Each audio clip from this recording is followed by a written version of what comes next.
Hey everybody, and welcome to Prep Factory's ACT overview videos. So this first video is just going to be an overview of the ACT. So by the end of the video, you should know basically how it's scored, what sorts of things are on the test, and some basic strategies. So the first things first, the ACT is a highly organized exam. What that means is you're always going to see the sections in the exact same order every single time, unlike, say, the SAT.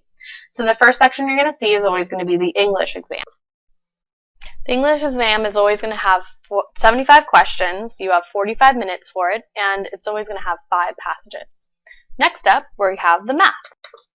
The math section always has 60 questions, and you've got 60 minutes for it, which is great because, it's pretty easy in terms of pacing. It's a minute per question. After your math, you're going to go on to reading after a short break, about 10 to 15 minutes. On the reading section, you're going to have 40 questions with 35 minutes to answer them, and that's going to span 4 different passages. After reading, you get to move on to the next section, which is the science. The science section is actually a lot like a reading section, not only in timing but also content. So in the science section, you're also going to have the same 40 questions, same 35 minutes. Now the hard part is you have 7 passages instead of 4. But don't worry, those 7 passages are a lot shorter than the 4 passages you're going to see in reading. We'll also go over some ways to deal with science, but the big takeaway point there is that it really is just a reading section with scientific material. So you don't actually get tested on any real scientific knowledge. Alright, and after you finish up your science section, you're going to move on to the essay. The essay is actually optional on the ACT, however, it's highly recommended. If you're going to take the ACT only, you really want to take the essay because since the SAT has an essay and the ACT has an optional essay, to make the two comparable, you really have to take the essay on the ACT. Nice thing is you've got 30 minutes to write it, and for the most part, they're going to be topics that have to do with real life. So most of the topics are things like, should students be required to wear uniforms, or should students be paid for getting good grades, that kind of thing. Alright, so those are always going to be your 5 sections, always in that order. Timing is as it is on the board. And as you can notice, timing for the different passages and the different sections is pretty different from one to the next. So for English, for instance, you're going to see 5 passages, and since there's 75 questions, that means there's 15 questions per passage, 9 minutes per passage. For the math section, obviously that one's a little bit easier. 1 minute, 1 question, great, really nice. So if you're on question 32, being on minute 32 is probably a good idea. On reading, since you have 4 passages and 40 questions, that's 10 questions per passage, and again, same 9 minutes per passage. Science, it's a little different. You have 5 to 7 questions per passage. They kind of mix it up a little bit, but 5 minutes per passage overall. Alright, so now we've kind of covered the passages and the sections. Let's go ahead and look at scoring. So, we're going to talk about a couple different types of scoring: raw scores, scaled scores, and percentile. Okay, your raw score is the easiest type of score that exists for this test. Basically, all it is you count up the number of answers that you get correct. There is no guessing penalty on the ACT, so you want to fill out every single bubble, every single one, without fail. And the nice thing is, in terms of raw score, you just go down to your answer sheet and you count which ones are correct. Okay, that one's easy, but the next thing, scaled score, is more important. So your scaled score, that's going to be the one that you're going to see the most often. When friends are comparing scores, that's what they're talking about. And it is out of 36 points. So a perfect ACT would be 36 points.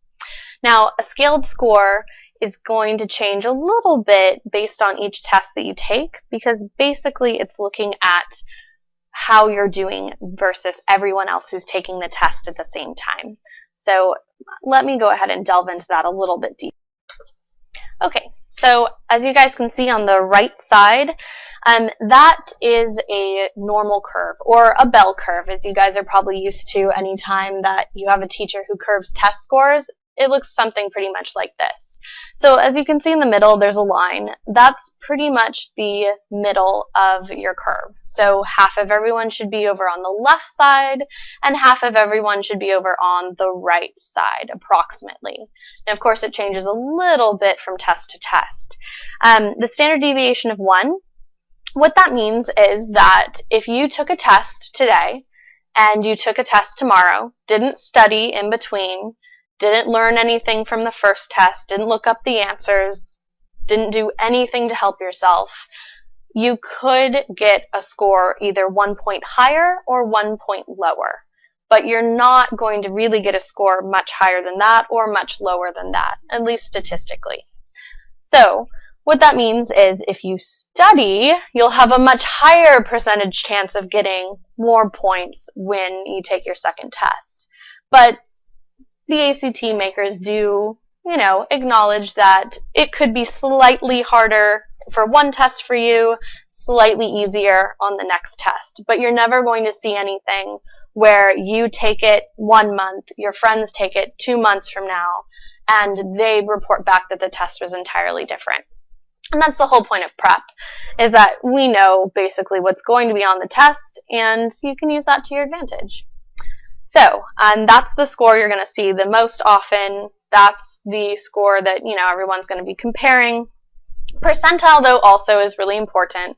And what it is basically a percentile that compares you to everyone else. So everyone else who's taking the test at the same time gets compared to you, and that's a percentile.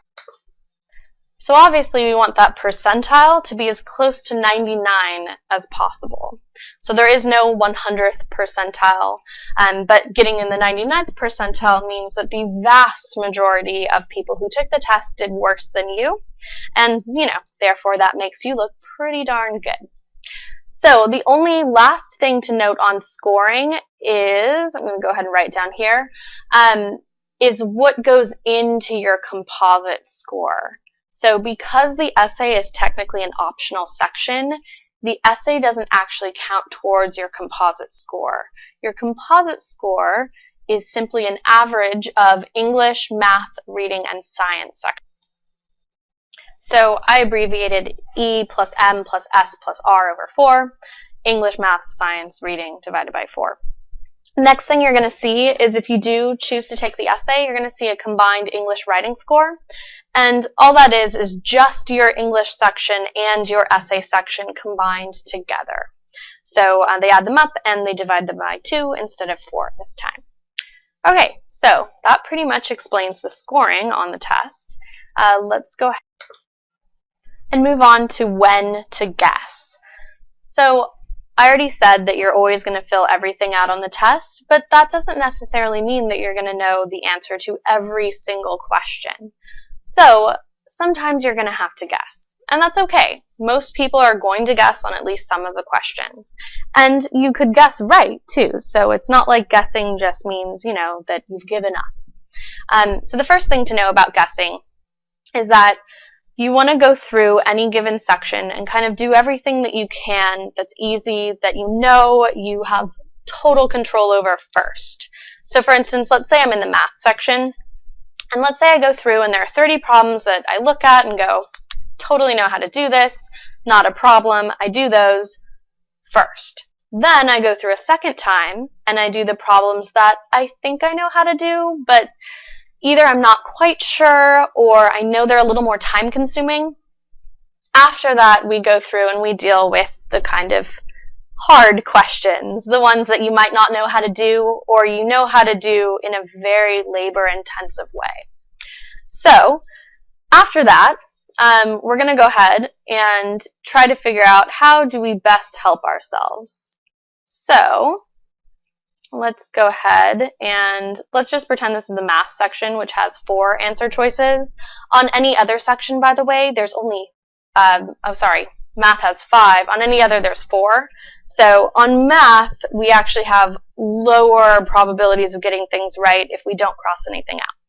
So as of right now, this is a math section, and I have 5 answer choices, and I have 0 clue what's going on. I have a 1 in 5 chance of getting it right, which isn't bad. If I'm able to cross 1 out, now I have a 1 out of 4 chance of getting it right. If I'm able to cross out another 1, 1 in 3, 1 in 2, yay, I've got the correct answer. So you want to go through and competently answer everything you can, and then go ahead and try to cross out answers if possible. Now, if that's not possible, just pick a letter of the day. So let's say A is my letter for that day. Just pick A and put it in for everything. The reason that you want to go through and not try to do every single problem in a row and try to go through and get the ones that you really know how to do is that you can save yourself some time. So if I try to do every single problem in a row, I might not get time to go to the problems that I really know how to do.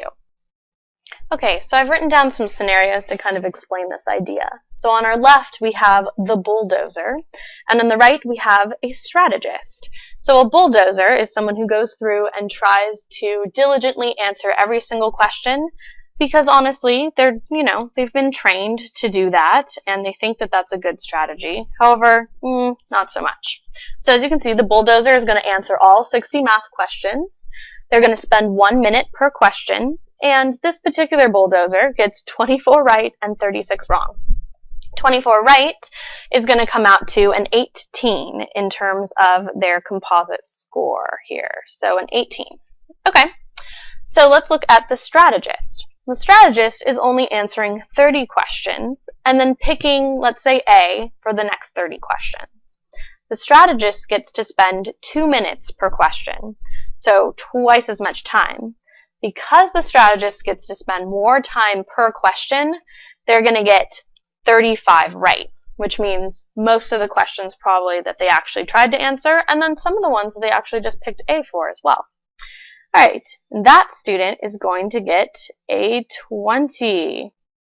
So as you guys can see, sometimes it's a good idea to skip a question and just fill in something for it, because that way you get to spend more time on the questions that you do know a lot about.